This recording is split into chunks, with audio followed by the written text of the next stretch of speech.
Polşadan Kazakhstan'a selam.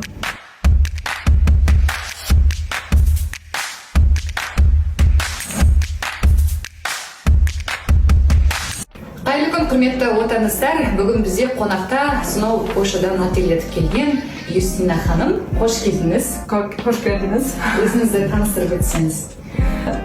Менің атым Юстина. Мен Polşadanмын. Димаштың жанкүйермін. Оның қазақ әндері тыңдаймын. Өте ұнайды.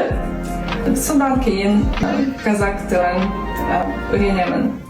Осы отаныстар қорының курс туралы қайдан естідіңіз? Қашаннан бастап қатысып жатырсыз? 3 жыл өткен. Отандастан қорының қазақ тіліне курсынан қатыстым. Мен үшін бұл курс өте пайдалы. Қазір мен қазақ тілін аздап сөйлеймін. Керемет.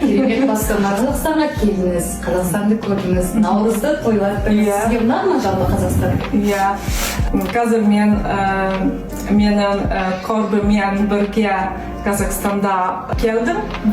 Біз өте қызықты концертте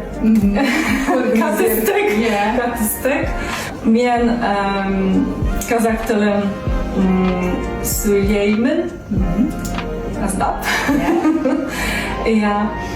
Қазақ киімдер базарда сатып алды. Сізге жарасып тұр. Такие және 5 бет.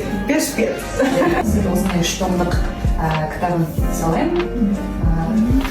Керемет, көп рахмет. Және отандастар қорының шығарған қазақ тілін үйреніп қалған кітаптарын және ән-жинақтарын сізге ұсынамын. Көп рахмет. Тамаша. Маған қазақ мәдениет өте ұнайды. Қуаныштымыз. Сізге рахмет осылай қазақ тілін үйреніп жатқаныңызға, Қазақстанға келіп көріп жатқаныңызға сізге сәттілік тілейміз. Рахмет, көп рахмет.